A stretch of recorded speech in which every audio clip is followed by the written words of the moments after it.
how to grow your warm market business. I'm going to talk very specifically 3 key principles, 3 key strategies that you can utilize in order to get more referrals. I want to give credit to my mentor and coach, Sharon Srivatsa. If you guys don't know who Sharon is, he is the president of the Real Brokerage. He is the man. I attribute much of what I know and learn to that great man. All right. So I don't know that I need to convince anybody here that warm referrals are better than cold leads. My guess is that if you follow me at all, you've heard me say that. And my guess is that if you really searched in your heart of hearts to say, would I rather have somebody call me asking if I have time to work with them versus me calling 30 people to try and find somebody who will take my call? My guess is you would choose the prior. My guess is you would choose somebody who is already warmed up, in which you've been endorsed, and now all you get to do is come in, close the deal, and work with them. If that's what you're looking for, then you're in the right spot, because my life's passion is really on helping people to not only get more warm referrals, but to do it more quickly. You see, the way that we've been taught to do things is to have a massive database of people and to go sorting through that. Here's the challenge with that. Here's the challenge with using traditional methods to just have a massive database that we are sorting through, is that in the sorting, we lose the rest of our life. Okay. Even in the warm market world, when we're sorting, looking for people to serve, we are dedicating time to people who do not need us and will not refer us, in exchange for time that we could be spending developing our family relationships, developing our physical health, developing other parts of our life that are really important to us. So I believe very much in having a very effective referral system, something that allows you to really get more referrals in less time.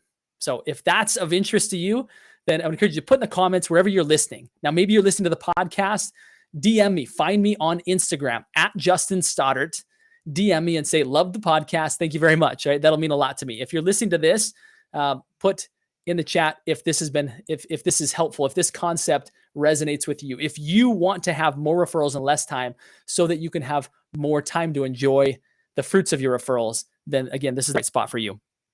So I want to dive in. I've got, again, 3 key tactics, 3 key principles that are going to help you to get more referrals in less time. The first one I'm going to call language. Okay, let me draw these out for you here so that you know you can actually see them right here in front of you. Point number 1 is, again, language. Sharon said it this way. He said, oftentimes we use the term referral, and we think that everybody knows what we're talking about. Okay. Think about that. When we hear the word referral as real estate professionals, we know exactly what that means.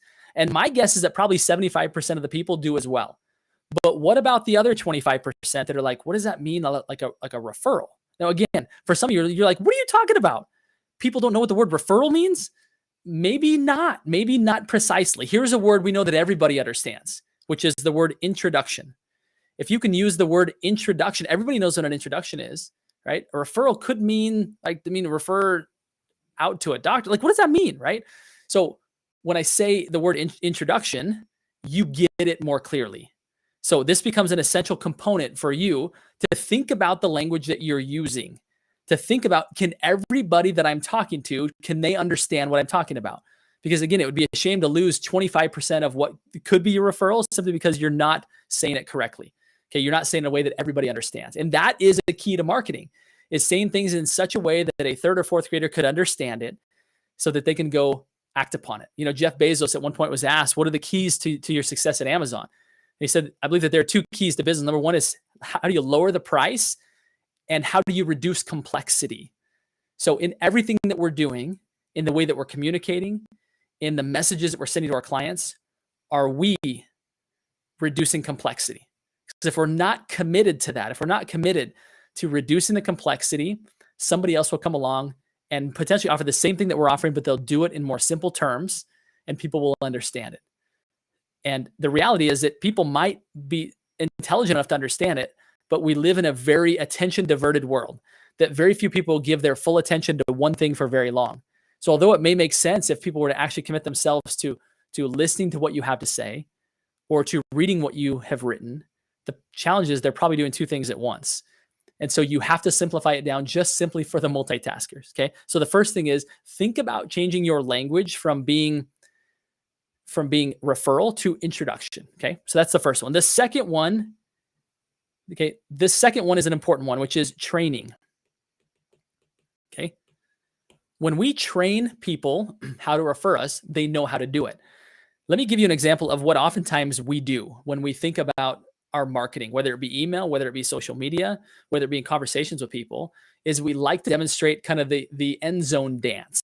We love to demonstrate the fact of somebody winning in the end zone, spiking the football in the end zone.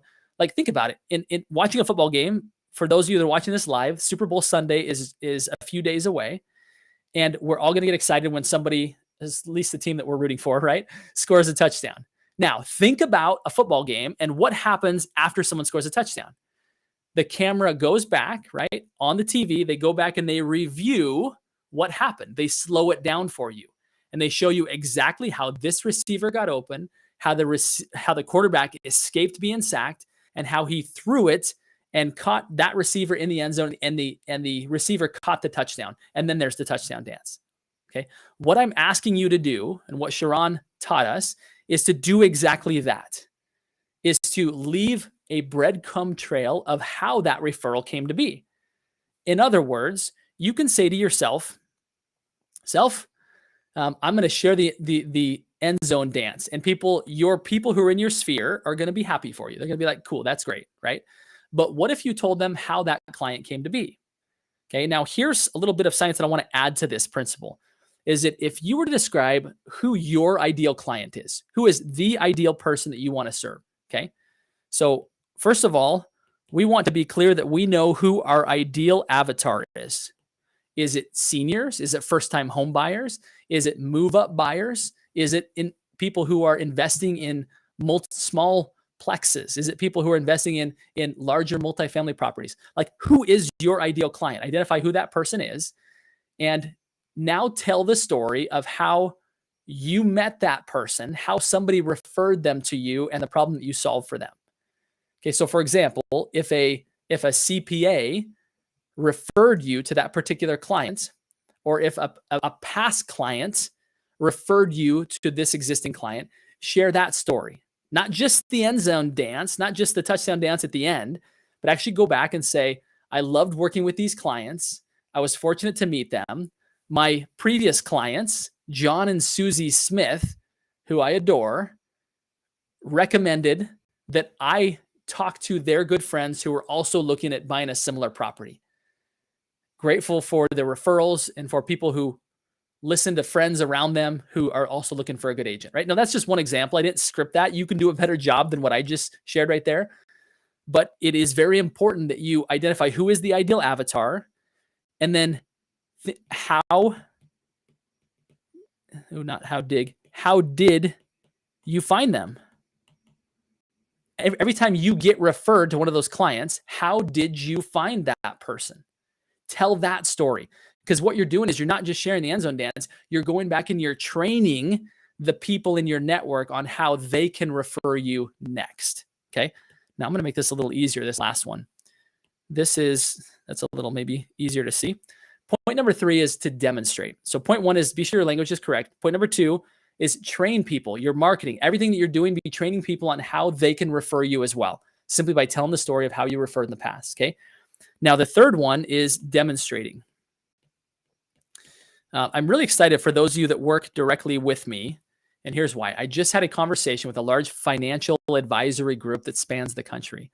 And I was sharing with them very specifically what real estate agents can do for them and what they can do for real estate agents.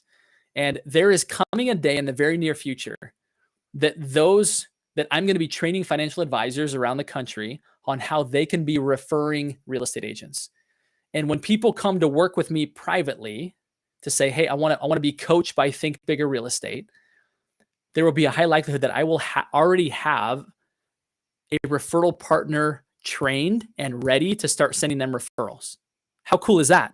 Like, if that's interesting, if you like that, put that in the comments. Maybe I've got some of my private clients watching this or listening to this, but rather than me just teaching and coaching and holding your hand through the whole process like I do now, I'm actually on the other side of the table now, developing the referral partners on your behalf so that as you come to me saying, I want to be coach, I'll say, great. And I've got a referral partner for you. So if this is at all of interest to you and you have interest in being like, I would love to step into a coaching agreement with a coach who hands me a strategic referral partner who's ready to give me referrals, like, heck yeah, right? Sounds pretty cool.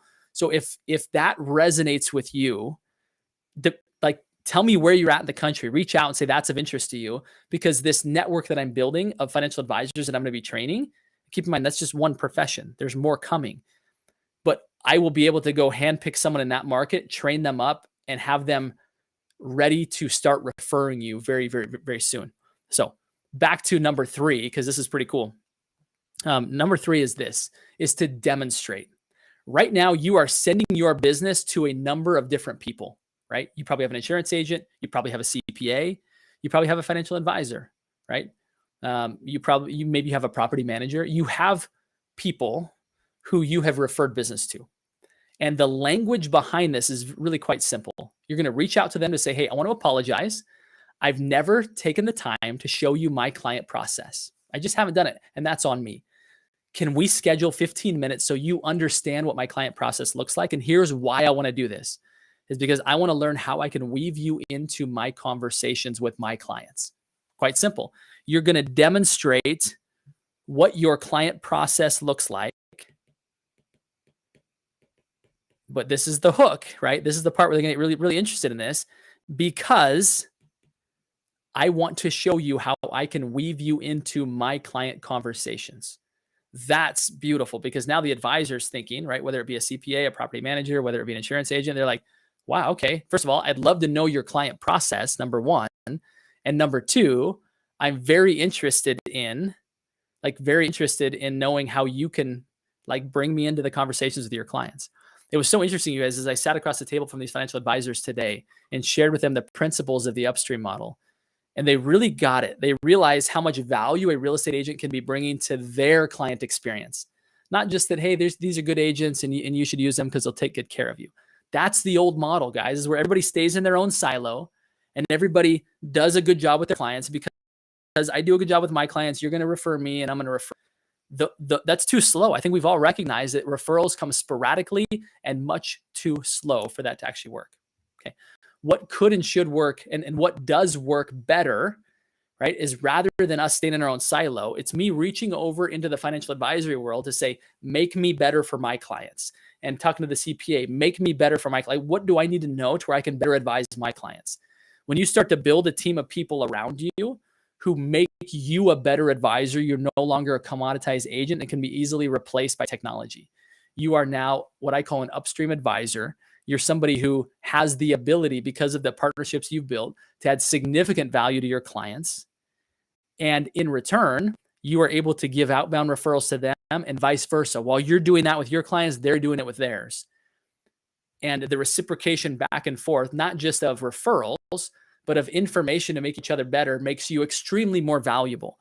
So a critical component of this is, how do you demonstrate to the people that are already in your world, that you already support their business, demonstrate to them your client process? Because, by the way, the reason why they're not referring you now is because, and this is validated in today's conversation with a very successful financial advisor here in town. I said, why are you not referring to a real estate agent? I said, is it because there is more risk in doing so than there is benefit in return? He said, absolutely, 100%. Like, why would I refer when it could go poorly? Okay. So by them understanding your client process, they're going to feel very comfortable with what you do to be sure that every client has a great experience. Okay. And by them understanding that process, you're going to be top of mind. And you're also going to be showing them and asking them specifically what you can do to bring them into your client conversation. When you do this, referrals will start to flow very seamlessly, very easily. And number 1, and number 2, you're going to become much more valuable to the clients that you serve. Again, you guys, I'm so excited about what's happening inside of the Think Bigger real estate world, and how we are taking it to another level when it comes to how we can help you to actually get a steady flow of warm referrals in your business. As I started off this episode today, I had us all agree to the fact that yes, warm referrals are better than cold leads. The only reason why you wouldn't agree with that is because you might say, well, I just don't have enough of them. Or, I like, I don't want to always be selling like and being on when I'm with my friends. Like those are the only couple of reasons why I've ever had people to say like, I kind of like the cold market business, right? Is because they don't want to feel like they're always working when they're around their friends. When you work with professional partners, right? When you work with other professionals who are bringing you up to their clients, number one, it's warm referrals. And number two, it's not just marketing to your friends. I believe in that. I believe that you should have a robust warm market business, but this takes it to where it extends far beyond just your personal sphere. So anyway, if this is of interest to you and you want to learn more about how we can help train you up to be an advisor that is more valuable based on the peers around you, as well as creating an opportunity for you to get warm referrals, a steady flow of warm referrals from other professionals, DM me again. You can find me on Instagram at Justin Stoddart. You see it right down there, bottom of the screen. For those listening on the podcast, find me there. There's a lot of additional resources that I offer through that platform as well. So I appreciate you all very much, guys. Thanks for tuning in today. And my final request of everybody listening here today are these 3 simple words. And here, go think bigger. Talk soon, my friends.